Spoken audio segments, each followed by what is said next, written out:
آج کی محفل دعا ہے۔ بہت سارے احباب نے فون کے ذریعے، خط کے ذریعے یا کسی دوسرے واسطے سے دعاؤں کے لیے کہا ہے۔ جو نہیں کہہ سکے ان کے دل میں بھی بہت ساری تمنائیں ہوں گی۔ انشاءاللہ جب دعا مانگی جائے گی تو اجتماعی طور پر سب کی نیت کر کے مانگیں گے۔ آپ بھی اللہ تعالی سے خوب مانگیے گا۔ کبھی اکیلے بیٹھ کے مانگنے کا مزہ ہوتا ہے اور کبھی مل کر مانگنے کا مزہ ہوتا ہے۔ یہ جو اجتماع قلوب ہے اس کو قبولیت میں بڑا دخل ہے۔ جب کچھ درد رکھنے والے دل اکٹھے ہو جاتے ہیں تو اللہ تعالیٰ کی رحمت کو جلدی کھینچتے ہیں۔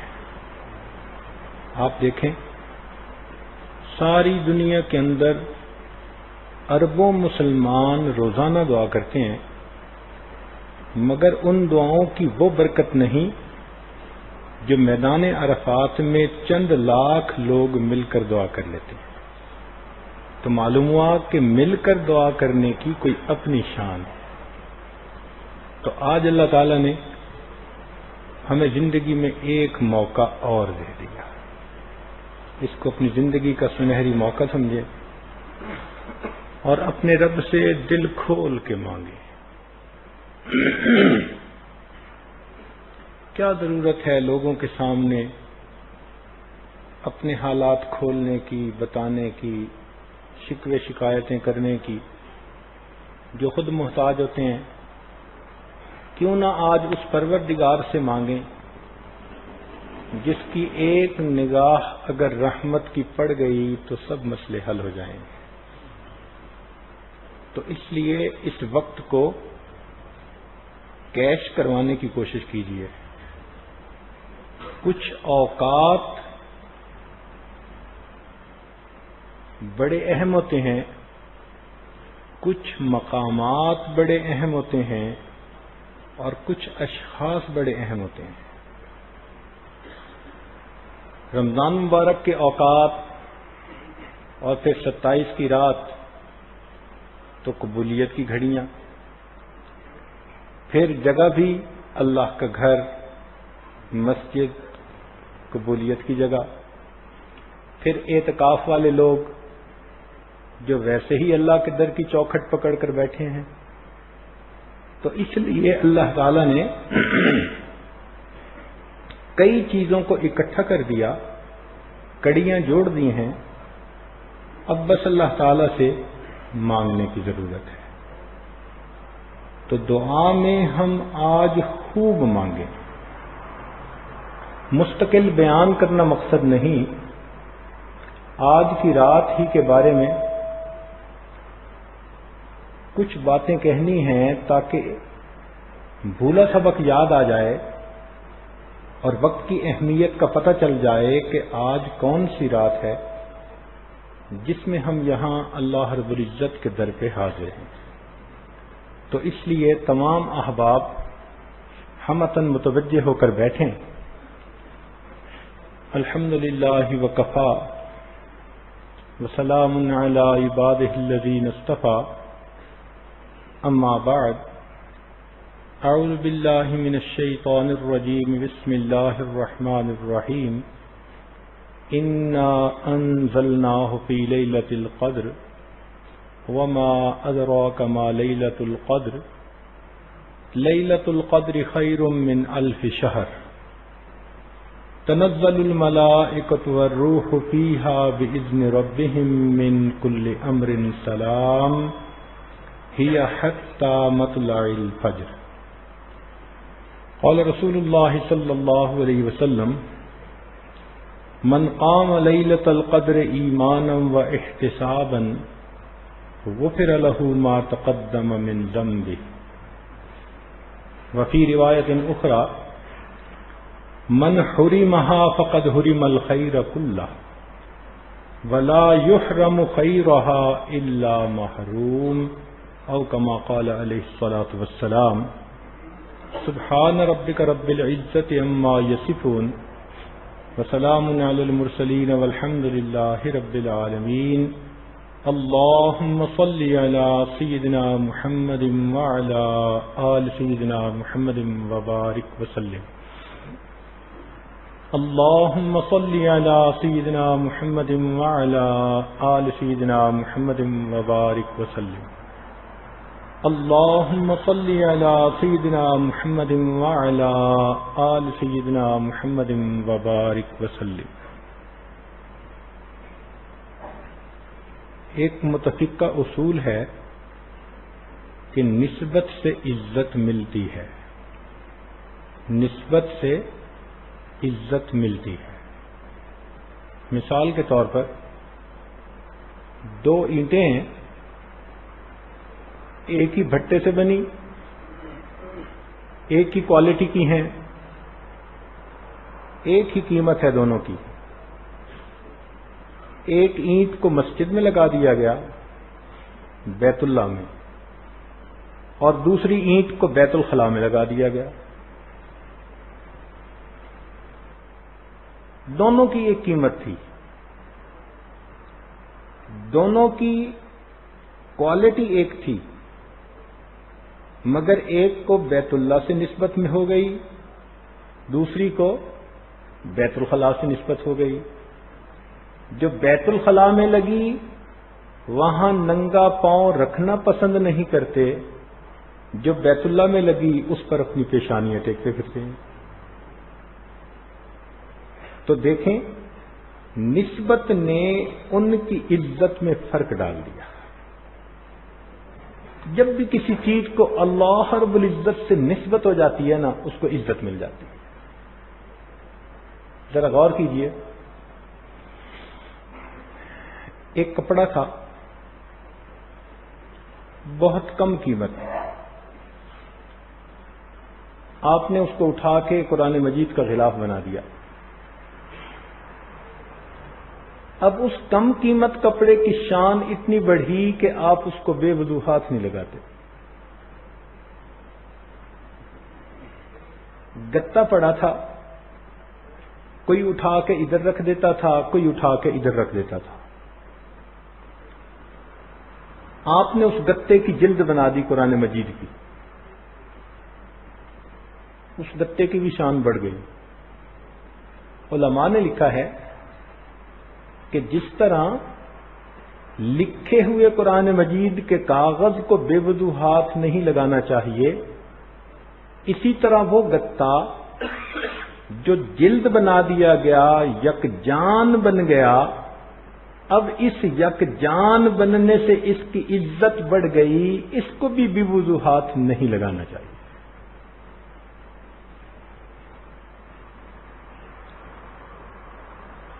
رحل تو لکڑی کا بنا ہوتا ہے، لیکن اس لکڑی کے رحل پر پاؤں رکھ کے کوئی آدمی گزرنا پسند کبھی بھی نہیں کرتا.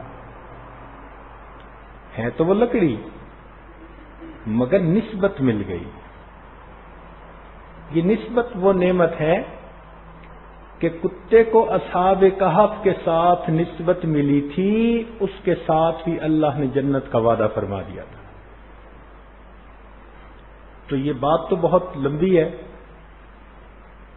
لیکن اتنی بات سمجھ میں آ گئی کہ نسبت سے عزت بڑھتی ہے. آج کی اس رات کو قرآن مجید کے ساتھ نسبت ہے. قرآن چونکہ عظیم الشان ہے، قرآن العظیم، اللہ تعالی خود بھی عظیم ہے، وَهُوَ الْعَلِيُّ الْعَظِيمُ، اور اس کا کلام بھی عظیم، اور اس کا رسول بھی عظیم. وَإِنَّكَ لَعَلَىٰ خُلُقٍ عَظِيمٍ. تو چونکہ اس رات میں اللہ تعالی کا قرآن نازل ہوا، اس کی وجہ سے اس رات کی بھی عزت بڑھ گئی، یہ بھی قدر والی رات بن گئی. اس لیے اللہ تعالیٰ فرماتے ہیں انا انزلناہ فی لیلۃ القدر، ہم نے اسے عزت والی رات میں اتارا۔ تو خاص رات ہوئی کہ نہ ہوئی؟ اس لیے آج ہم اپنی زندگیوں کو بدلنے کے ارادے دلوں میں لے کر بیٹھے ہیں۔ فقط سن سن کے سن ہو جانا یہ مسئلے کا حل نہیں ہے۔ اگر نمٹ علم کے اوپر مغفرت ہونی ہوتی تو شیطان کی مغفرت ہم سے پہلے ہو چکی ہوتی۔ یہاں عمل کا معاملہ ہے، تو اس لیے آج اپنی زندگی میں تبدیلیاں لانے کی نیت لے کر بیٹھیں۔ حدیث پاک میں آتا ہے کہ اللہ تعالیٰ نے نبی علیہ الصلوۃ والسلام کو لیلۃ القدر کی رات کا علم عطا فرما دیا، بتا دیا کہ فلاں رات لیلۃ القدر۔ تو نبی علیہ الصلوۃ والسلام جلدی سے باہر تشریف لائے کہ میں صحابہ کو اس رات کے بارے میں بتا دوں، مگر دو صاحب کھڑے تھے، آپس میں کسی بات پر بحث کر رہے تھے، ایک دوسرے کے ساتھ الجھ رہے تھے۔ ان کو الجھتا دیکھ کر نبی علیہ الصلوۃ والسلام کی توجہ ایسی اس طرف ہوئی کہ وہ جو رات کا علم تھا وہی آپ کے ذہن مبارک سے اٹھا لیا گیا۔ تو آپ نے بتایا کہ اللہ تعالیٰ نے مجھے یہ علم دیا تھا، مگر دو بندوں کے جھگڑے سے پوری امت کو اس کے علم سے محروم کر دیا گیا۔ اب یہاں غور کیجئے کہ یہ جو دو مسلمانوں کا آپس میں جھگڑا ہے یہ اللہ تعالیٰ کو کتنا ناپسند ہے۔ اور آج ہم اگر اپنے گھروں کو دیکھیں تو شاید ہی کوئی گھر اس سے خالی ہو۔ کہیں ساس بہو کا جھگڑا، کہیں ماں بیٹی کی جھڑپ، کہیں باپ بیٹے کی رنجش، اور کہیں میاں بیوی کے اندر جنگ جدل، کہیں نہ کہیں کوئی نہ کوئی ایسی صورت نظر آ ہی جاتی ہے۔ سوال پیدا ہوتا ہے کہ جھگڑے کیوں ہوتے ہیں؟ انسان احساسات رکھنے والا بندہ ہے، جو چیزیں اسے پسند آتی ہیں اس سے یہ خوش ہوتا ہے، اور جو چیزیں پسند نہیں آتی اس سے یہ ڈرتا ہے، گھبراتا ہے۔ مثلا آپ کو پھول دکھائیں گے تو آپ خوش ہو جائیں گے، اور کہیں سانپ پہ نظر پڑ جائے گی تو گھبرا جائیں گے۔ تو یہ موٹی سی بات ہے کہ پسندیدہ چیز سے انسان خوش ہوتا ہے، ناپسندیدہ چیز سے انسان گھبراتا ہے۔ جب کسی دوسرے بندے سے کوئی ناپسندیدہ چیز نظر آئے تو یہ اختلاف رائے کا سبب بنتی ہے، کیونکہ انسانوں کے ذہن مختلف، استعداد مختلف، سوچ مختلف، تو کسی کی سوچ کچھ ہوتی ہے، کسی کی سوچ کچھ ہوتی ہے۔ دونوں مخلص ہوتے ہیں، اخلاص میں فرق نہیں ہوتا، مگر رائے ایک دوسرے سے ٹکرا جاتی ہے۔ اس کی مثال یوں سمجھے کہ دونوں طرف بڑے ماہر ڈرائیور ہوتے ہیں، مگر بسا اوقات ٹکر لگا بیٹھتے ہیں۔ ادھر بھی 10 سال پرانا ڈرائیور اور ادھر 15 سال پرانا ڈرائیور۔ ماہر ڈرائیور لوگوں سے بھی ایکسیڈنٹ ہو جاتا ہے۔ تو دو نیک بندوں کے درمیان یا اچھے اخلاق والے بندوں کے درمیان اختلاف رائے ہو جانا یہ کوئی بڑی بات نہیں ہے، ہو جاتا ہے۔ لیکن دین کہتا ہے کہ ہم اختلاف رائے کے باوجود مل جل کر رہنا سیکھیں۔ یہ ہم نے نہیں سیکھا ہوتا، ہم اختلاف رائے کو دشمنی سمجھ لیتے ہیں۔ بیوی کہتی ہے رشتہ ادھر ہو، میری بہن کی طرف، خاوند کہتے ہیں رشتہ ادھر ہو میرے بھائی کی طرف. اب اختلاف رائے ہے، مگر میاں بیوی ایک دوسرے کے ساتھ طلاق تک کے لیے تیار ہو جاتے ہیں. تو اختلاف رائے کو اتنا بڑھا لینا کہ جدا ہونے کے لیے سوچنا، یہ بے وقوفی ہوتی ہے. شریعت نے ہمیں کہا کہ ہم مل جل کر ایک دوسرے کے ساتھ رہنا سیکھیں.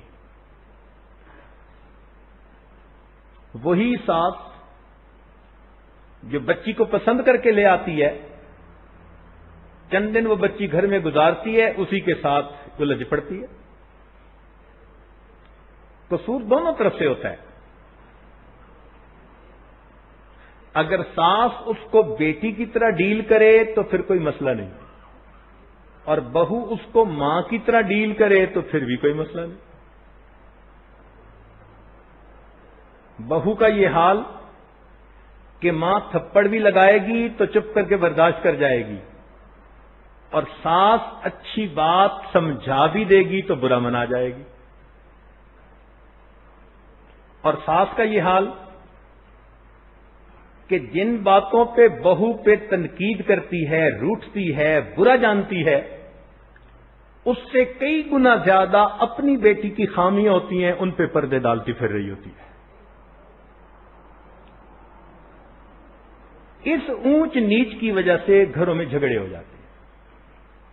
میاں بیوی کے جھگڑے عام طور پر ہوتے ہیں کہ دونوں کے درمیان کوئی تیسرا ایلیمنٹ آ جاتا ہے. ایک اصول کی بات یاد رکھنا، عام طور پر میاں بیوی ایک دوسرے کی وجہ سے نہیں جھگڑتے. وہ اگر کسی وقت جھگڑیں گے بھی تو تھوڑی دیر بعد یک جان دو کالے ہوئے ہوں گے. جب ان میں کوئی تیسری فورس آ جاتی ہے نا، یا تو لڑکی کو اس کی ماں، اس کا باپ کوئی باعث کرنا شروع کر دیتا ہے، یا لڑکے کو اس کی ماں اور اس کا باپ باعث کرنا شروع کر دیتا ہے، تو وہ تیسری فورس درمیان آ کے ان کی ایکویشن کو ان بیلنس کر دیتی ہے. اس لیے حدیث پاک میں آتا ہے کہ جو شخص میاں بیوی کے درمیان جدائی ڈالتا ہے، اللہ تعالی مقبول راتوں میں بھی ان کی بخشش نہیں فرماتے.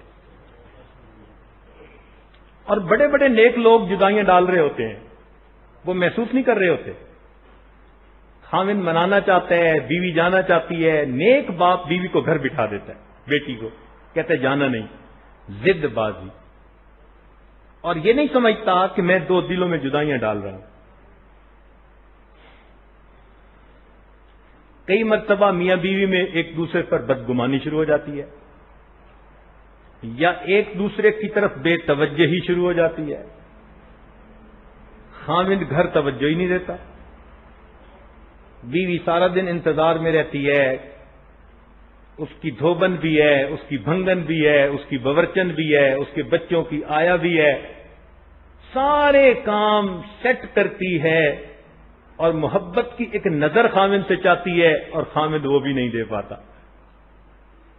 تو جھگڑے ہوں گے کہ نہیں ہوں گے؟ کئی مرتبہ میاں بیوی دونوں میں سے غلطی اپنی ماننے کی عادت نہیں ہوتی. بھئی یہ کیسے ہو سکتا ہے کہ ہم انسان ہیں، ہماری ہر بات ٹھیک ہو، ہم غلطیاں کریں گے؟ تو اچھا انسان وہی جو غلطی کو فوراً مان لے. معافی مانگنا بڑا مشکل ہے. اور اللہ تعالیٰ کی شان دیکھیں کہ آج کے دور میں جب کوئی بندہ مر جاتا ہے نا، تو جنازے کے وقت کہتے ہیں جی کہ اگر کسی کا دل دکھا ہو، کوئی کسی سے زیادتی ہوئی ہو، تو بھائی آپ معاف کر دیجئے. مجھے ایک بات بتائیں کہ اس نے جن کا دل دکھایا ہوگا وہ جنازہ پڑھنے آئے ہوں گے؟ تو جنازے کے وقت اعلان کا کیا فائدہ بھائی؟ مزہ تو یہ ہے زندگی میں جیتے جاگتے انسان اپنے نفس پہ پاؤں رکھے اور دوسرے سے معافی مانگے. کتنی دیر لگتی ہے یہ کہنے میں کہ جی انسان ہوں، کمزور ہوں، اگر مجھ سے کوئی کوتاہی ہو گئی ہو آپ کے حقوق میں تو آپ مجھے معاف کر دیں۔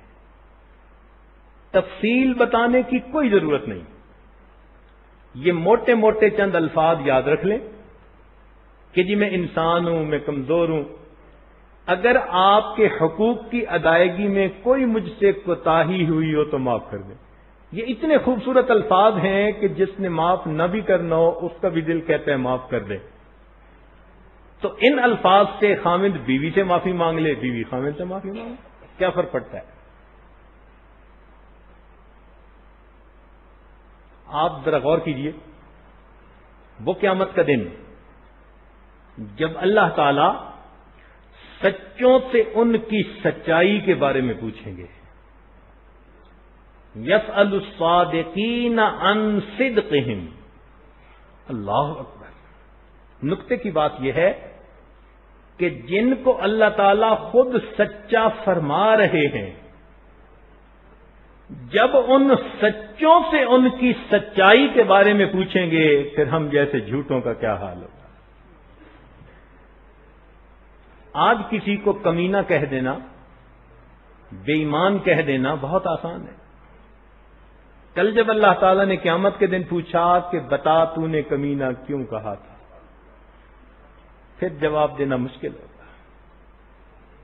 تو بہتر ہے کہ ان جھگڑوں کو اپنی زندگی میں ہی سمیٹ لیا جائے،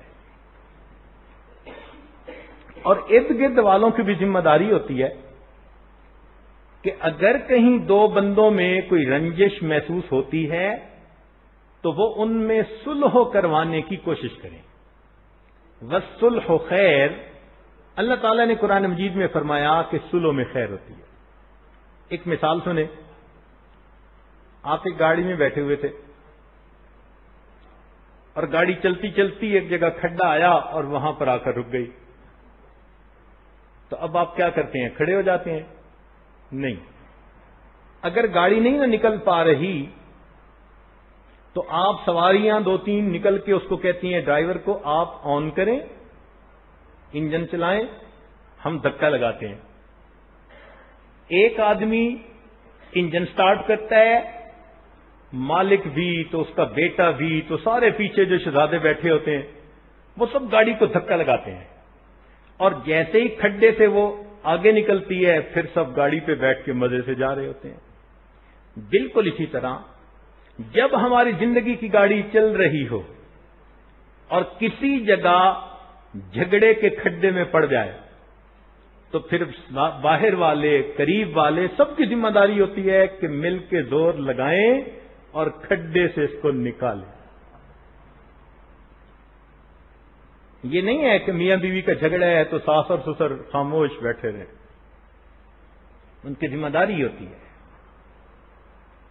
تو اصول یہ سمجھ لیجئے کہ دین اسلام نے جھگڑے کو دو مسلمانوں کے درمیان ناپسند کیا ہے، اتنا ناپسند کہ اس کی وجہ سے پوری امت شب قدر کے تعین والے علم سے محروم ہو گئی۔ اور جھگڑے عام طور پر ہوتے ہیں جبکہ دو بندے اپنے اپنے موقف پہ ڈٹ جاتے ہیں۔ بھائی رسی تو تبھی ٹوٹتی ہے نا جب دونوں طرف سے لوگ کھینچیں، ایک طرف سے کھینچیں اور دوسری طرف سے ڈھیلا چھوڑ دیں تو رسی تو نہیں ٹوٹتی۔ تو جب دونوں اپنے اپنے موقف پہ ڈٹ جاتے ہیں رسی تب ٹوٹا کرتی ہے۔ شریعت نے یہاں بھی اصلاح فرمائی، چنانچہ ایک حدیث پاک ہے، سنیے اور دل کے کانوں سے سنیے کہ نبی علیہ الصلوۃ والسلام نے ارشاد فرمایا، میں اس شخص کو جنت کے وسط میں گھر دلانے کی ضمانت دیتا ہوں، میں اس شخص کو جنت کے وسط میں گھر دلانے کی ضمانت دینا ہوں جو جھگڑا کرنا چھوڑ دے اگرچہ وہ حق پہ ہی کیوں نہ ہو۔ میں اس شخص کو جنت کے وسط میں گھر دلانے کی ضمانت دیتا ہوں جو شخص جھگڑا کرنا ترک کر دے اگرچہ وہ حق پہ ہی کیوں نہ ہو. اب سوچئے اگر ہم ایسے جھگڑے میں خاموش ہو جائیں اور دوسرے کی بات مان لیں اور اس کو ون پوزیشن میں ہونے دیں تو اللہ تعالیٰ کے محبوب کی خوشخبری میں تو ہم شامل ہو جائیں. اسی لیے ہمیشہ پہلے ناپسندیدگی ہوتی ہے، پھر ناراضگی ہوتی ہے، اور تیسری کیفیت جھگڑا ہوتا ہے. پہلے دن جھگڑا نہیں ہو جاتا، پہلے ناپسندیدگی، پھر اس کے بعد ناراضگی، اور تیسرے نمبر کے اوپر جھگڑا. تو اگر بالفرض بیوی کی طبیعت جھگڑے والی ہے بات بات پر، تو خامند ذرا بڑے دل کا ثبوت دے. انگلش میں کہتے ہیں to run a big show one should have a big heart. بڑے کام کرنے کے لیے پھر دل بھی بڑا کرنا پڑتا. تو کبھی بیوی کو دل بڑا کرنا پڑتا ہے، کبھی خامند کو دل بڑا کرنا پڑتا ہے. چھوٹے بھائی بڑے بھائی میں جھگڑا ہے تو کسی ایک کو دل بڑا کرنا پڑے گا.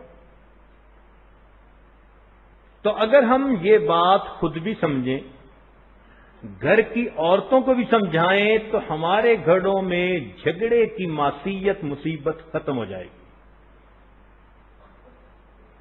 فرصت زندگی کم ہے محبتوں کے لیے، فرصت زندگی کم ہے محبتوں کے لیے، لاتے ہیں کہاں سے وقت لوگ نفرتوں کے لیے. تو زندگی اتنی چھوٹی ہے کہ محبت میں گزاریں تو بھی تھوڑا وقت ہے. پتہ نہیں نفرتوں کا وقت کہاں سے نکل آتا ہے. تو اس لیے محبت پیار سے گھروں میں، دفتروں میں، بزنس میں، سوسائٹی میں ہم ایک دوسرے کے ساتھ رہنا سیکھیں. شریعت نے ہمیں اسی کا سبق دیا ہے. ہم کئی مرتبہ جھگڑے کو جھگڑے سے ٹھیک کرنا چاہتے ہیں.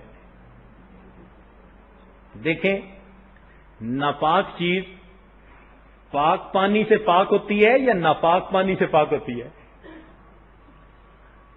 اگر ناپاک کپڑے کے کوئی پیشاب سے دھونے بیٹھ جائے تو بھئی وہ تو پاک ہونے سے رہا. قربان جائیں، کیا حسن ہے شریعت کا. دین اسلام نے بتلایا ادفع باللتی ہی احسن. اگر کوئی تمہارے ساتھ برائی کا معاملہ کرے، تم اس برائی کو اچھائی کے ساتھ دھکیلو، تم اس کے ریسپانس میں اچھا سلوک کرو. پھر کیا ہوگا؟ فَإِذَا الَّذِي بَيْنَكَ وَبَيْنَهُ عَدَاوَةٌ كَأَنَّهُ وَلِيٌّ حَمِيمٌ.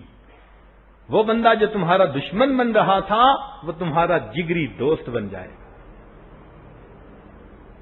کہتے ہیں کہ سندل کا درخت اس کلہاڑے کے منہ کو بھی خوشبودار بنا دیتا ہے جو کلہاڑا اسے کاٹا کرتا ہے. پھول کی پتیاں اس ہتھیلی کو بھی خوشبودار بنا دیتی ہیں جو ہتھیلی ان پتیوں کو مسل دیا کرتی. تو ہم سے تو درخت اچھا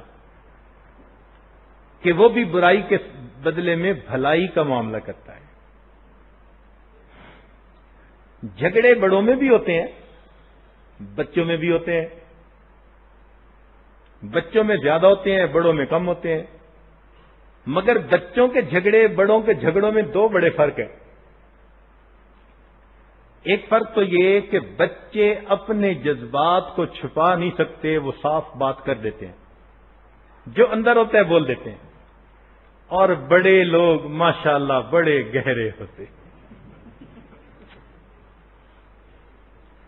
اوپر سے ایسے نظر آئیں گے جیسے بڑے خیر خواہ اور دوست ہیں، اندر سے اس کی جڑیں کاٹ رہے ہیں. اپنے جذبات کو چھپانے کے ماسٹر ہوتے ہیں، رنگی کے ماسٹر ہوتے ہیں. اور دوسرا فرق یہ کہ بچے ابھی جھگڑیں گے، آپ غور کرنا چند منٹ کے بعد اس جھگڑے کو بھول کر پھر دوست بن جائیں گے. لیکن بڑوں کے جھگڑے میں یہ مصیبت ہے، ایک مرتبہ کچھ ہو جائے ساری زندگی کینہ ان کے دلوں سے باہر نہیں جاتا۔ تو اللہ تعالیٰ اس معاملے میں ہمیں بچوں جیسی طبیعت عطا کر دے کہ اگر کوئی اونچ نیچ ہو تو ہم بھول ہی جائیں۔ اگر بیوی بھولنا شروع کر دے کہ خاوند ڈانٹ کے چلا گیا تھا تو گھر کے اندر سکون کا ماحول ہو جائے گا۔ یہاں تو چھوٹی چھوٹی بات یاد رکھتے ہیں اور اس وجہ سے گھروں کے اندر جھگڑا۔ اسی لیے اتفاق میں برکت ہے اور نا اتفاقی میں بے برکتی ہے۔ نبی علیہ الصلوۃ والسلام نے ارشاد فرمایا، اے ایمان والو ولا تباغضوا، تم ایک دوسرے کے ساتھ بغض نہ رکھو، ولا تحاسدوا، نہ ایک دوسرے کے ساتھ حسد رکھو، وکونوا عباد اللہ اخوانا، اللہ کے بندو ایک دوسرے کے بھائی بھائی بن کر رہو۔ کیا پیارا سبق دیا نبی علیہ السلام نے، سبحان اللہ۔ دین اسلام کی تعلیمات میں اتنی کشش ہے، اتنا حسن ہے کہ بے اختیار بندے کا دل کھنچتا ہے ان چیزوں کی طرف۔ تو نبی علیہ السلام نے فرمایا، کونوا عباد اللہ اخوانا، اللہ کے بندو تم آپس میں بھائی بھائی بن کر رہو۔ چنانچہ ایک حدیث پاک میں فرمایا گیا، اور یہ حدیث جوامع الکلم میں سے ہے، یوں سمجھیں کہ کوزے میں سمندر کو بند کر دیا ہے، الفاظ تھوڑے معانی زیادہ۔ نبی علیہ السلام نے فرمایا، صل من قطعک، جو تجھ سے توڑے تو اس سے جوڑ۔ سبحان اللہ، دل کے کانوں سے سنیے، صل من قطعک، تو جوڑ اس سے جو تجھ سے توڑے، واعف عمن ظلمک، جو تجھ پر ظلم کرے تو اسے معاف کر دے، وَأَحْسِن مَنْ أَسَاءَ إِلَيْكَ، اور جو تیرے ساتھ برائی کا معاملہ کرے تو اس کے ساتھ اچھائی کا معاملہ کر۔ یہ مومن کی شخصیت ہوتی ہے اور مومن کی زندگی ہوتی ہے۔ ہم ان تعلیمات کو اپنی زندگی میں لاگو کر لیں تو دنیا میں جنت کے مزے پائیں۔ خواہ مخواہ کی نفرتیں اور بیر اور دشمنیاں، دل اس لیے تو نہیں ملا۔ نبی علیہ الصلوۃ والسلام کی کیا سیرت تھی کہ جنہوں نے اتنی ایذا پہنچائی، اتنی تکلیفیں پہنچائیں، نبی علیہ الصلوۃ والسلام نے سب کو معاف فرما دیا۔ جو عاصی کو کملی میں اپنی چھپا لے، جو دشمن کو بھی زخم کھا کر دعا دے، اسے اور کیا نام دے گا زمانہ، وہ رحمت نہیں ہے تو پھر اور کیا ہے۔ اللہ تعالیٰ اس رحمت میں سے ہمیں بھی حصہ عطا فرما دے۔ نبی علیہ السلام نے ارشاد فرمایا کہ اگر تمہیں کسی بندے کو اپنے کسی بھائی کے عیب کا پتہ چلے تو خاموشی کے ساتھ اصلاح کی کوشش بھی کرے، مگر اس کی ستر پوشی بھی کرے۔ یہ نہیں ہے کہ اتنی سی بات کا پتہ چلا تو اتنی بات بنا کر آگے پھیلا دی، اس کی ستر پوشی کرے۔ فرمایا کہ جو شخص دنیا میں جتنا اپنے بھائیوں کی ستر پوشی کرتا ہوگا، اسی قدر اللہ تعالیٰ قیامت کے دن اس کے گناہوں کی ستر پوشی فرمائیں گے۔ جو شخص دنیا میں دوسروں کو جتنا جلدی معاف کرتا ہوگا، اللہ تعالیٰ قیامت کے دن اس بندے کو اتنا ہی جلدی معاف فرما دیں گے۔ کیا اچھی تعلیمات ہیں۔ تو بہرحال بات یہ چل رہی تھی کہ دو شخصوں کے جھگڑے کی وجہ سے اتنی بڑی نعمت اٹھا لی گئی۔ ہم بھی اپنی زندگی میں دیکھیں کہ کسی کے ساتھ ہماری رنجش تو نہیں، اگر ہے تو آج کی دعا سے پہلے دل سے نکال دیں۔ سنیے حدیث، نبی علیہ الصلوۃ والسلام نے ارشاد فرمایا، کہ 3 آدمی ایسے ہیں جن کی نماز ان کے سر سے ایک بالشت بھی اوپر نہیں جاتی. 3 شخص ایسے ہیں جن کی نماز ان کے سر سے ایک بالشت بھی اوپر نہیں جاتی تو آسمان تک کیا جائے گی؟ یعنی قبول ہی نہیں ہوتی.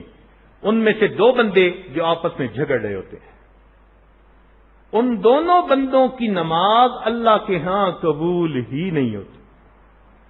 اللہ تعالیٰ فرماتے ہیں تمہیں آپس میں مل کے رہنا تو آتا نہیں، کیا ضرورت مجھے تمہارے ان ٹکرے مارنے کی، لے جاؤ اپنی نمازوں کو. اب بتاؤ کہ ہم تو نمازیں پڑھ پڑھ کے خوش ہوتے ہیں اور ہمیں یہ بھی نہیں پتا کہ ہم اگر جھگڑے کی عادت کریں گے، ہر بندہ سوچے نا اپنے دل میں، تو ہر بندے کو 1 2 4 ایسے بندے ملیں گے کہ جن کے ساتھ کچھ نہ کچھ ٹسل ہے، تو ہماری نمازوں کا کیا بنے گا؟ اس لیے آج کی دعا سے پہلے جو بھی رنجشیں دل میں ہیں اللہ رب العزت کی رضا کے لیے معاف کر دیجئے، اپنے دل سے نکال دیجئے.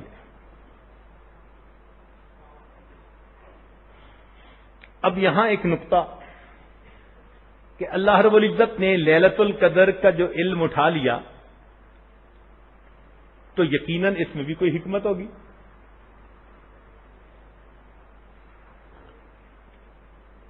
یقیناً اس میں بھی کوئی حکمت ہوگی. دیکھیں اس نقطے کو سمجھنے کے لیے 1 2 اور مثالیں عرض کر دیتا ہوں. ایک مرتبہ نبی علیہ السلام نے نماز کی نیت باندھی، 4 رکعت تھیں اور 2 کے بعد سلام پھیر دیا. صحابہ کرام نے پوچھا اے اللہ تعالیٰ کے پیارے محبوب صلی اللہ علیہ وسلم، کیا آج کے بعد یہ نماز 2 رکعت بن گئی؟ آپ نے فرمایا نہیں، 4 رکعت. تو عرض کیا کہ حضور آپ نے تو 2 رکعت کے بعد سلام پھیرا. فرمایا لا نسیت بل نسیت، میں بھولا نہیں بھلا دیا گیا ہوں. اللہ نے مجھے بھلا دیا تاکہ اگر تم اپنی نمازوں میں کبھی بھولو تو میں تمہیں سجدہ سہو کے ذریعے نماز مکمل کرنے کا طریقہ بتا دوں. جس محبوب صلی اللہ علیہ وسلم کا بھولنا بھی امت کے لیے اتنی رحمت بن گیا تو ان کا ہوش میں رہنا امت کے لیے کتنی بڑی رحمت ہوگا. ایک مرتبہ نبی علیہ السلام جہاد سے واپس تشریف لائے، لیلۃ التعریس، تھکے ہوئے تھے، تھوڑا وقت فجر میں تھا. پوچھا کہ کون جگائے گا؟ تو بلال لانو نے کہا انا، میں. چنانچہ سب سو گئے اور بلال لانو پہرا دینے لگ گئے. پہرا دیتے دیتے یوں کھڑے کھڑے ایک دیوار کے ساتھ ان کو بھی نیند آ گئی، حتیٰ کہ سورج طلوع ہو گیا. جب سورج کی شعاعوں نے محبوب دو عالم صلی اللہ علیہ وسلم کے رخسار کے بوسے لیے تو محبوب کی آنکھ کھلی. آپ نے فرمایا بلال آپ بھی سو گئے اور ہمیں جگایا ہی نہیں. انہوں نے جواب دیا اے اللہ تعالیٰ کے پیارے محبوب صلی اللہ علیہ وسلم، جس ذات نے آپ کو سلایا اسی نے مجھے بھی سلا دیا.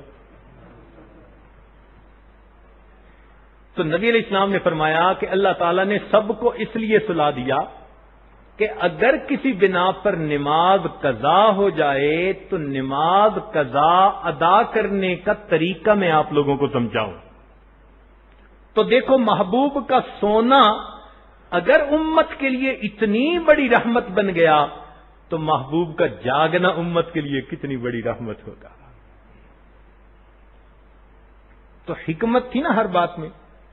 اسی طرح جب شب قدر کا علم اٹھا لیا گیا، علماء نے لکھا اس میں بھی ہمارے لیے حکمت کہ اگر علم دے دیا جاتا تو کتنے لوگ ہو کے جو اسی امید پہ کچھ نہ کرتے کہ جی شب قدر میں کر لیں گے، اور ہم جیسے تو واقعی ایسے ہی کرتے.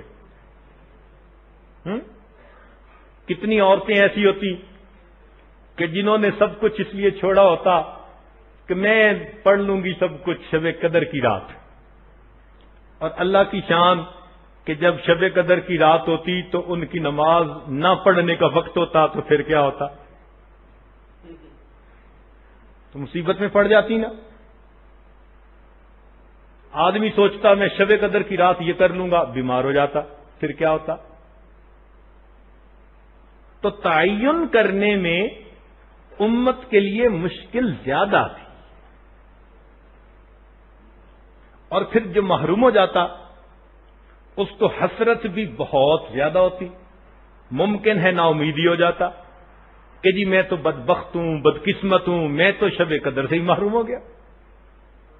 اللہ تعالی نے اس گنہگار امت کے لوگوں کو اس دونوں طرح کی اونچ نیچ سے بچا لیا۔ اور اس میں بات اور بھی ہے کہ دیکھیں، عام دنوں میں بھی گناہ کرنا تو بہت بری بات ہے، لیکن رمضان میں گناہ کرنا کتنا برا، زیادہ برا ہے نا۔ تو اگر امت کے لوگ لیلۃ القدر میں بھی گناہ کرتے، سین میں چلتے، میوزک چلتی، ٹی وی چلتی، انٹرنیٹ چل رہے ہوتے، تو ان گناہگاروں کے پھر گناہوں کی سزا بہت زیادہ ہو جاتی کہ ایسی رات میں گناہ کے مرتکب ہوئے۔ تو اللہ تعالیٰ نے اس رات پہ پردہ ڈال دیا، لہذا کوشش کرنے والے اس کو تلاش کر کے خوش ہو جائیں، اور جو گناہگار ہیں ان کی رسوائی نہ ہو کہ انہوں نے کیسی قیمتی راتوں میں اپنے رب کی نافرمانیاں کی۔ تو اس میں بھی ہمارے لیے حکمت ہے۔ نبی علیہ الصلوۃ والسلام لیلۃ القدر کی تلاش میں اعتکاف فرمایا کرتے تھے۔ ایک مرتبہ آپ نے پہلے عشرے کا اعتکاف کیا، پھر دوسرے کا کیا، پھر تیسرے کا، پھر آپ کو بتا دیا گیا کہ لیلۃ القدر آخری عشرے کی طاق راتوں میں سے ہے۔ طاق راتیں کہتے ہیں آڈ نائٹس، 21، 23، 25، 27، 29۔ یہ بھی دیکھو اللہ تعالیٰ نے کتنا آسانی کر دی۔ پوری 10 راتیں اگر کہہ دیتے تو لوگوں کو مسلسل 10 راتیں جاگنی پڑتی تو ان کی تو 5-7 دن کے بعد مصیبت آ جاتی۔ تو اللہ تعالیٰ نے آسانی کر دی، ایک رات جاگو شب قدر کی تلاش میں، ایک رات آرام کر لو، پھر ایک رات جاگو، ایک رات آرام کر لو۔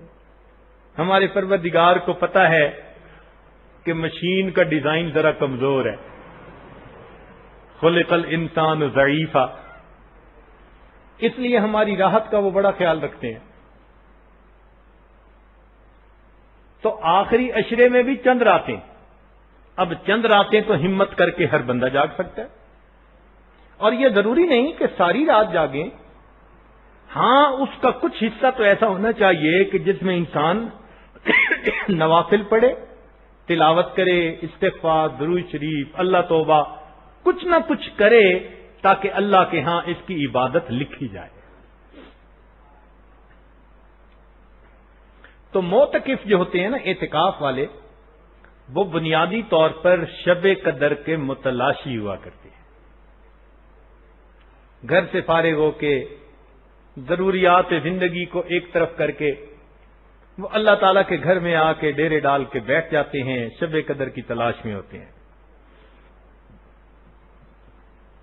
یہ وہ لوگ ہوتے ہیں جن کو تبتل نصیب ہو جاتا ہے، اللہ کے لیے سب کو چھوڑ کر اللہ کے گھر میں آ کر بیٹھ جاتے ہیں۔ یہ اللہ تعالی کے در کے سوالی ہوتے ہیں۔ چنانچہ اگر آدمی شب قدر کو ڈھونڈنا چاہے تو اس کے بھی نشانیاں بتا دی گئیں۔ یہ شب قدر کی اپنی ایک تاریخ ہے، سنیے۔ مظاہر حق میں لکھا ہے کہ اسی رات میں اللہ تعالی نے ملائکہ کو پیدا فرمایا، جنت کے اندر درخت باغات اسی رات کے اندر لگائے، حضرت عیسیٰ علیہ السلام کو آسمان پر اسی رات میں اٹھایا گیا اور بنی اسرائیل کی اللہ تعالیٰ نے اسی رات میں توبہ قبول فرما لی. تو بھئی اگر بنی اسرائیل کی توبہ اس رات میں قبول فرما لی تو ہم بھی امید رکھیں کہ اللہ تعالیٰ ہماری بھی توبہ قبول فرما لے.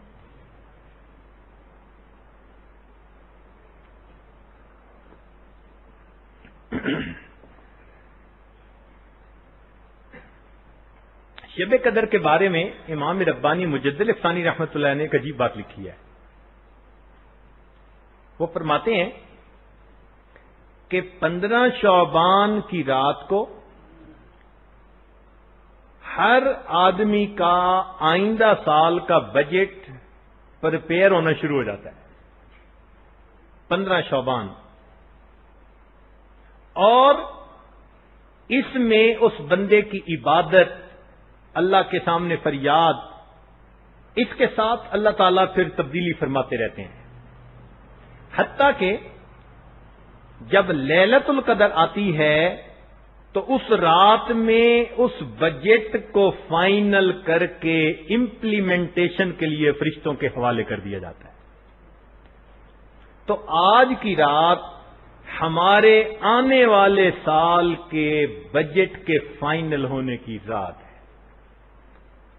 تو یہ کتنی اہم رات ہوئی. آئندہ سال میں جو ہمارے بارے میں فیصلہ ہے، زندگی اور موت کا، غمی خوشی، صحت بیماری، ہر چیز کا فیصلہ، عزت بھی اسی میں، رزق بھی اسی میں، دین کی محنت بھی اسی میں، سب کچھ جو آئندہ سال بندے نے کرنا ہے وہ اس کا فیصلہ اللہ تعالی کی طرف سے آج کی رات ہو جائے. تو وہی آج کی رات کتنی اہم ہوئی. ایک محفل میں رو لینا اور اللہ سے معافیاں مانگ لینا وہ بہتر ہے یا سارا سال دھکے کھانے اور روتے پھرنے میں بہتری ہے؟ تو آج کی رات اپنے رب سے فیصلے بدلوا لیجئے، کیونکہ آج فائنل ہونا ہے، بجٹ فائنل ہونا ہے. اس لیے جو زیادہ اللہ تعالیٰ سے عاجزی کرے گا، فریاد کرے گا، اللہ تعالیٰ اس کے لیے خیر کے فیصلے فرما دیں گے. تو یہ رات بجٹ کی رات ہے. شب قدر کے بارے میں عبداللہ ابن عباس لانو کی ایک عجیب بات ہے. وہ فرماتے ہیں کہ میں نے ایک مرتبہ غور کیا تو میں نے دیکھا کہ 7 کا عدد اللہ کے ہاں بڑا مقبول ہے. مثال کے طور پر 7 آسمان، 7 زمینیں، طواف کے 7 چکر، سعی کے 7 چکر صفا مروہ، رمی جمار جو شیطان کو کنکریاں مارتے ہیں وہ بھی 7، انسان کے مین اعضاء بھی 7، چہرے کے اندر سوراخ بھی 7، 2 کان، 2 آنکھیں، 2 نتنے، 1 منہ، تو چہرے کے سوراخ بھی 7، قرآن مجید کی قرأتیں بھی 7، سجدہ کے وقت 7 اعضاء زمین پر لگتے ہیں، دوزخ کے دروازے بھی 7، دوزخ کے طبقے بھی 7، اصحاب کہف کی تعداد بھی 7، قوم عاد کو جو عذاب آیا تو 7 راتیں عذاب آتا رہا. حضرت یوسف علیہ السلام کو ایک روایت کے مطابق 7 برس جیل میں رہنا پڑا، پھر 7 سال فراخی کے، 7 سال قحط کے. حج کے بعد 3 روزے تو وہیں رکھنے ہوتے ہیں، بعد کے روزے بھی 7. اور ایوب علیہ السلام کی مصیبت جو تھی وہ بھی 7 سال رہی. کتا کسی چیز کو جھوٹا کر دے اس کو پاک کرنے کے لیے 7 مرتبہ دھونا ہوتا ہے. اور اللہ تعالیٰ نے قرآن مجید میں ایک جگہ 7 قسمیں اکٹھی کھائیں. اور اس امت کے جو شہداء ہیں ان کی قسمیں بھی 7 بتائی گئیں. کچھ تو شہید دنیا ہوتے ہیں نا، جو دنیا میں شہید ہوتے ہیں، کچھ شہید آخرت ہوتے ہیں کہ دنیا میں تو عام بندوں کی طرح ان کو دفنایا جاتا ہے، مگر اللہ تعالیٰ قیامت کے دن شہیدوں کی صف میں کھڑا فرما دیں گے. جیسے کوئی دب کے مر گیا، ڈوب کے مر گیا، پیٹ کی بیماری میں مر گیا، طاعون میں مر گیا، تو یہ 7 شہداء ہیں. تو وہ فرماتے ہیں کہ جب میں نے شریعت میں دیکھا کہ 7 کا عدد اتنا اللہ کو مقبول ہے تو میرا دل اس بات پہ مطمئن ہو گیا کہ یہ جو طاق راتیں ہیں اس میں بھی 27 کی رات شب قدر کی رات ہونا زیادہ غالب گمان ہے۔ تو عبداللہ ابن عباس عنہ فرماتے ہیں کہ 27 کی رات۔ خیر مفسرین نے اس پر اور بھی بڑی باتیں لکھی۔ وہ فرماتے ہیں کہ اگر اس سورۃ القدر کے الفاظ گننے شروع کریں نا تو سلام کا جو لفظ ہے نا اس تک 27 لفظ ہو جاتے ہیں۔ تو اس سے بھی پتہ چلتا ہے کہ وہ جو سلامتی اترتی ہے وہ 27ویں رات میں اترتی ہے۔ خیر یہ تو اب اللہ جانے کون سی رات ہے۔ ایک بات بڑی پکی ہے کہ اللہ تعالیٰ کا ارشاد ہے حدیث قدسی، انا عند ظن عبدی بی، میں بندے کے ساتھ اس کے گمان کے موافق فیصلہ کرتا ہوں۔ تو جب ساری قوم یہ گمان لے کے بیٹھے کہ آج شب قدر ہے تو نبی ہوگی تو وہ شب قدر کی طرح ہی دعائیں قبول فرما لے۔ آخر فرمان تو اسی کا ہے نا کہ میں گمان کے مطابق معاملہ کر دیتا ہوں۔ تو ہم تسلی سے آج دعا مانگیں کہ انشاءاللہ ہم نے آج اپنے مالک و خالق کو منا کے اٹھنا ہے۔ نبی علیہ الصلوۃ والسلام سے شب قدر کی کچھ نشانیاں بھی احادیث میں منقول ہے۔ ایک نشانی کہ اس سے اگلے دن سورج بغیر شعاؤں کے نکلتا ہے، یعنی جیسے چاند بغیر شعاؤں کے ہوتا ہے ایسے اگلے دن جو سورج نکلتا ہے وہ بغیر شعاؤں کے ہوتا ہے۔ وہ رات بڑی کھلی اور دھلی ہوتی ہے، نہ زیادہ ٹھنڈی ہوتی ہے نہ زیادہ گرم ہوتی ہے۔ اس رات آسمان کے اوپر ستارے ٹوٹتے نظر نہیں آتے، یہ بھی ایک اس کی پہچان بتائی گئی۔ ایک خاص لمحہ ہوتا ہے چند منٹوں کا یا سیکنڈوں کا یا اللہ جانے کیا ہے، اس لمحے میں جب وہ خاص رحمت اترتی ہے تو محدثین نے لکھا کہ درخت بھی اللہ کے ہاں سجدہ ریز ہو جاتے ہیں۔ اب اس کیفیت کو ہم نہیں سمجھ سکتے، جن کو اللہ نے باطن کی بصیرت دی ہوتی ہے وہ اس کیفیت کو سمجھتے ہیں۔ اور کھاری پانی بھی میٹھا ہو جاتا ہے اور یکدم پورے دنیا کے اندر یعنی پورے جو ہے نا جگہ پر ایک نور آ جاتا ہے۔ تو یہ کچھ نشانیاں بھی بتائی گئیں۔ سیدہ عائشہ صدیقہ رضی اللہ تعالی عنہا ام المومنین، جن کی وجہ سے امت کو بہت نفع ہوئے، بہت فائدے ہوئے۔ ایک فائدہ یہ بھی ہوا کہ انہوں نے نبی علیہ الصلوۃ والسلام سے یہ سوال پوچھا، اے اللہ تعالیٰ کے پیارے محبوب صلی اللہ علیہ وسلم، اگر میں شب قدر پالوں تو کیا دعا کروں؟ کتنا پیارا سوال پوچھا۔ امت کی والدہ نے ایسا سوال پوچھا، اللہ تعالیٰ ہماری طرف سے ان کو اپنی شان کے مطابق اجر عطا فرمائے۔ تو نبی علیہ السلام نے فرمایا کہ اس کو چاہیے کہ وہ یہ دعا پڑھے، اللہم انک عفو تحب العفو فاعف عنی، اے اللہ تو معاف کر دینے والا ہے اور معاف کرنے کو پسند کرتا ہے، اے اللہ مجھے بھی معاف فرما دے۔ بہت مختصر اور بہت ہی جامع دعا ہے، تو یہ دعا یاد کر لیجئے۔ اگر عربی نہیں آتی تو چلو مفہوم ہی یاد رکھ لیجئے کہ ہم نے آج کی رات اللہ رب العزت سے یہ دعا مانگنی ہے۔ لیکن حدیث پاک میں آتا ہے، آج فجر کی نماز کے بعد بھی یہ حدیث پاک پڑھی گئی کہ شب قدر میں سب بندوں کی بخشش ہو جاتی ہے سوائے 4 آدمیوں کی۔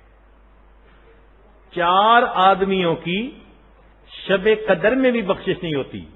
ہم ذرا غور سے سنیں، اور اگر ہمارے اندر یہ کوتاہیاں پائی جاتی ہیں تو ہم دعا سے پہلے توبہ کر لیں، ایسا نہ ہو کہ دعا کے باوجود ہماری بخشش نہ ہو۔ تو وہ 4 آدمی کون ہیں جن کی بخشش نہیں ہوتی؟ ایک فرمایا مشرک کی بخشش نہیں ہوتی۔ شرک 2 طرح کا ہوتا ہے، ایک جلی اور ایک خفی۔ جلی تو یہ ہوا کہ جا کے بتوں کو سجدے کیے، درختوں کو کیے، قبروں کو کیے، یہ تو جلی ہے۔ اس سے تو الحمدللہ بچتے ہیں لوگ ہمارے. یہ جو شرک خفی ہے یہ بہت عام ہو چکا. اور شرک خفی کیا کہ مخلوق سے اس طرح نفسانی محبت کرنا کہ جیسے کوئی اپنے پروردگار سے کر رہا ہوتا ہے. آج دلوں کو دیکھیں تو نوجوانوں کے دلوں میں کسی نہ کسی کی تصویر چھپی ہوئی ہے. کلاس فیلو کی تصویر، کسی کزن کی تصویر، کسی پڑوسن کی تصویر، کوئی نہ کوئی تصویر دل میں چھپی ہوئی ہے. یہ دل بت خانہ بنا ہوا ہے. بلکہ سچ کہوں یہ دل گند خانہ بنا ہوا ہے. ما هذه التماثيل التي انتم لها عاكفون. یہ کیا مورتیاں ہیں جو ہم نے سجائی ہوئی ہیں. ان تصویروں کو دل سے نکالیے اور اپنے دل کو ایک اللہ کی محبت کے لیے فارغ کر دیجیے. تو اگر کہیں کوئی اٹیچمنٹ ہے، کوئی ایسا سلسلہ ہے، تو آج سچے دل سے توبہ کر لیجئے تاکہ اس دعا کی برکت سے ہم کہیں محروم نہ ہو جائیں. دوسرا شخص سینہ میں کینہ رکھنے والا. کینہ کہتے ہیں کسی کے بارے میں ناراضگی رکھنا، دشمنی رکھنا. ہم پنجابی میں کہتے ہیں وٹ رکھنا، دل کے اندر بیر رکھنا کسی کے بارے میں. یہ جو بیر رکھنا ہوتا ہے نا، اس کو کینہ کہتے ہیں. اور کینہ رکھنے والے بندے کی بھی مغفرت آج کی بڑی رات میں بھی نہیں ہوتی. نبی علیہ السلام نے ارشاد فرمایا، جب میں رات کو سوتا ہوں تو میں اپنے سینے کو بے کینہ کر کے سوتا ہوں.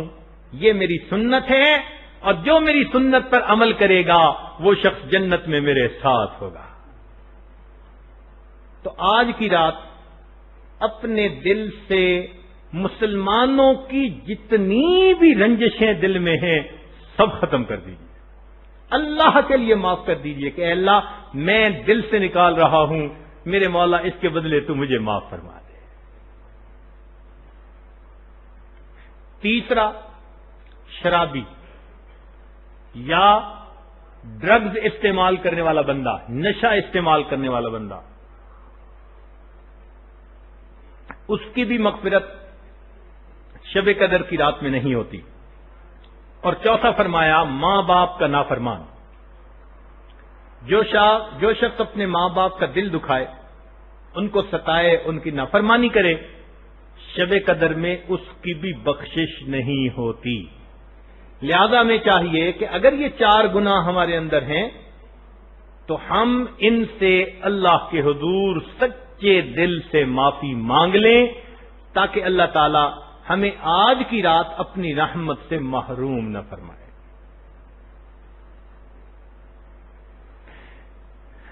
اب بات کو ذرا سمیٹتے ہیں. اگر کہیں محبت کا تعلق ہو نا اور محبوب روٹھ جائے تو علماء نے لکھا ہے کہ ان کو منانے کے 4 طریقے ہوتے ہیں. محبوب کو منانے کے، محبت کی بات بھی ذرا کریں نا، تو محبوب کو منانے کے کتنے طریقے؟ 4 طریقے ہوتے ہیں.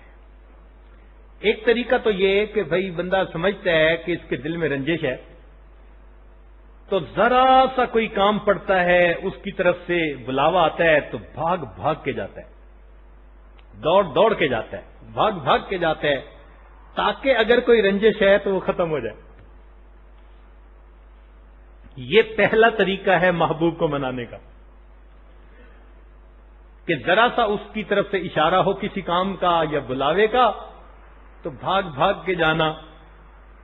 یہ محبوب کو منانے کا پہلا طریقہ. دوسرا طریقہ کہ اگر کسی موقع پر محبوب چاہتا ہے کہ بندہ اپنا مال خرچ کرے تو اپنے مال کو بخوشی محبوب کی خاطر خرچ کر دینا، یہ بھی اس کو راضی کرنے کا ایک طریقہ ہے. اور تیسرا طریقہ یہ ہوتا ہے کہ محبوب کو راضی کرنے کے لیے غم میں کھانا پینا ہی چھوڑ دینا. بیوی کھاتی نہیں کہ میاں مجھ سے ناراض، یا بیوی جو ہے وہ ناراض ہے تو خامد کہتے ہیں اچھا میں بھی نہیں کھاتا کچھ. گھر نہیں کھاتا باہر جا کے تو کھائے گا. تو کھانا پینا چھوڑ دینا یہ بھی کئی مرتبہ محبوب کو منانے کا ایک سبب بن جاتا ہے کہ جب دوسرا، اور آج تو دنیا کے لوگ بھی بھوک ہڑتال کر دیتے ہیں اپنے کاموں کے لیے، تو یہ بھی ایک طریقہ ہے محبوب کو منانے کا. اور چوتھا ایک طریقہ ہے کہ محبوب کے قدموں میں ڈیرے ہی ڈال دینا، بیٹھ ہی جانا کہ میں اس وقت تک نہیں اٹھوں گا جب تک کہ آپ مجھ سے راضی نہیں ہوں گے. تو یہ 4 طریقے ہیں محبوب کو منانے کے. اب ذرا غور کیجئے کہ اگر محبوب حقیقی ہم سے ناراض ہیں تو ان کو منانے کا پہلا طریقہ کہ ان کے آواز پر، ان کی کال پر دوڑ دوڑ کے جانا، اس عمل کو نماز کہتے ہیں. تو دیکھیے سب ایمان والوں نے رمضان میں خوب نمازیں پڑھی، ذرا اذان کی آواز سنی پہلی صف میں دوڑ کے جلدی سے آئے، جلدی وضو کر کے آئے. تو معلوم ہوا کہ وہ جو راضی کرنے کا پہلا سبب تھا اس پر ماشاءاللہ سب لوگوں نے عمل کرنے کی خوب کوشش کی. وقت پہ مسجد میں آ گئے اور پورا رمضان 5 نمازیں پڑھتے رہے. گویا ذرا سی ان کی کال آئی اذان کی، ان کا اشارہ ہوا اور ہم فوراً ان کے اشارے پر دوڑ دوڑ کے ان کے چکر لگانے لگے، آتے ہیں جاتے ہیں. یہ محبوب حقیقی کو راضی کرنے کا پہلا بہانہ. اور دوسرا بہانہ کیا ہوتا ہے؟ محبوب کی خاطر مال کو خرچ کر دینا. لہذا کتنے صاحب مال لوگ تھے جنہوں نے اس رمضان میں اپنے مال کی زکوٰۃ ادا کر دی یا الگ کر دی کہ اس کو موقع بموقع ادا کرتے رہیں گے. تو گویا لوگوں نے اپنا مال خرچ کر کے اپنے رب کو منانے والا سبب بھی پورا کر دیا. یہ بھی بات پوری ہو گئی. اب تیسری بات ہوتی ہے کہ محبوب کی خاطر بھوکا پیاسا رہنا. تو ماشاءاللہ آج 26 دن تو بھوکے پیاسے گزر گئے. یہ روزہ اس کی دلیل ہے کہ روزہ دار بندہ اپنے محبوب کو منانے کے لیے دن میں نہ کچھ کھاتا ہے نہ پیتا ہے. میرے مولا میں آپ کو راضی کرنا چاہتا ہوں. تو روزہ کے ذریعے اس نے تیسرے سبب پر بھی عمل کر لیا. اور چوتھا سبب تھا محبوب کے قدموں میں در پر چوکھٹ پکڑ کے بیٹھ جانا، اور معتکف حضرات نے اس کام کو بھی پورا کر دیا. وہ بھی اللہ کی چوکھٹ پکڑ کے بیٹھ گئے. الحمدللہ اللہ تعالیٰ کو راضی کرنے کے جو 4 اسباب تھے آج کرنے والوں نے وہ 4 پورے کر دیے. تو کیا خیال ہے اللہ تعالیٰ اپنی ان بندوں سے آج راضی نہیں ہو جائیں گے؟ اگر مخلوق راضی ہو جاتی ہے تو مخلوق کا راضی کرنا مشکل ہے اور رب کریم کا راضی کرنا آسان ہے. تو اس لیے آج کی رات میں بڑی تسلی سے آپ اللہ تعالی سے دعائیں کیجئے، اس لیے کہ وہ آپ کے روزوں سے، تراویح سے، زکوٰۃ سے، نمازوں سے وہ پروردگار راضی ہیں اور خوش ہیں کہ میرے بندوں نے واقعی ان تمام اسباب کو پورا کر دیا جن اسباب پر کوئی بندہ ناراض کسی دوسرے سے راضی ہو جایا کرتا ہے. تو اللہ تعالیٰ آج خوش ہیں. اب اس خوش مالک سے اپنی عرضیاں قبول کروا لیجئے. دنیا کا دستور ہے نا کہ افسر خوش ہوتا ہے موڈ میں نا تو پھر جو فائل نہیں بھی دینی ہوتی وہ بھی اپروو کروا لیتے ہیں. تو آج اللہ تعالیٰ اپنے بندوں سے خوش ہیں، امت محمدیہ کے گناہگاروں سے خوش ہیں کہ انہوں نے 4 اسباب پورے کر دیے. لہذا آج ہمیں چاہیے ہم اپنے مالک کو راضی کرنے کے لیے رو دھو بھی لیں اور اللہ تعالیٰ کو راضی کر کے اس سے جو بھی خیر ہم چاہتے ہیں وہ خیر مانگ لیں. ایک بات ذرا ذہن میں رکھیے گا کہ بچھڑے بیٹے کا اتنا انتظار ماں نہیں کرتی جتنا بچھڑے گنہگار کے واپس آنے کا انتظار پروردگار کرتے ہیں. اور ماں کا بیٹا اگر جدا ہو جائے تو وہ بیٹے کا انتظار کیسے کرتی ہے، کبھی اس کو سوچیں تو صحیح. نہ اسے دن میں سکون ہوتا ہے نہ اسے رات میں سکون ہوتا ہے. وہ اگر سوئی ہوئی بھی ہوتی ہے نا اور ہوا سے اگر کھڑکی کھٹکے تو وہ بیٹے کی آمد سمجھ کر اٹھ بیٹھتی ہے، میرا بیٹا آ گیا. اس کو اتنی بیٹے کی انتظار ہوتی ہے. تو اگر ماں کو بچھڑے بیٹے کی اتنے انتظار ہے تو رب کریم کو اپنے گنہگار بندے کی کتنی انتظار ہوگی. اس لیے اللہ تعالیٰ فرماتے ہیں من اقبل الی تلقیتہ من بعید، جو میرا بندہ مجھ سے بچھڑ گیا ہو اگر مجھے منانے کے لیے میری طرف آتا ہے میں اس بندے کو آگے بڑھ کر استقبال کر لیتا. وہ دوڑ کو چل کے میری طرف آتا ہے، اتیتہ ہر ولا، میری رحمت اس کی طرف دوڑ کے جا رہی ہوتی ہے. اللہ تعالیٰ کتنے کریم ہیں جو اپنے بندے کے لیے اتنے منتظر ہوتے ہیں. میرے دوستو، ہم کمزور ہیں. کوئی ایسا بندہ ہم میں سے ہے کہ بیٹا اگر اس سے لقمہ مانگے تو وہ بیٹے کے منہ میں پتھر دے؟ کوئی ایسا ہے کہ بیٹا اس سے مچھلی مانگے اور وہ بیٹے کو اس کے بدلے میں سانپ دے؟ ہم اتنی کمزوریوں کے باوجود اگر اپنے بچوں کے ساتھ خیر کا معاملہ کر سکتے ہیں تو اللہ تعالیٰ تو ہیں بھی اچھے، وہ اپنے بندوں کے ساتھ خیر کا معاملہ کیوں نہیں کریں گے؟ اے اللہ، آپ نے قرآن مجید میں فرما دیا کل یعمل علی شاکلتہ، ہر کوئی اپنے دستور پر عمل کرتا ہے.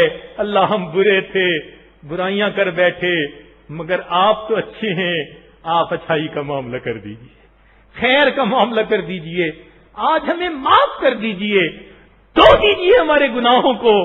میرے مولا، ہم اپنے آپ کو جہنم کے قریب لے کر چلے گئے، پہنچنے والے ہیں.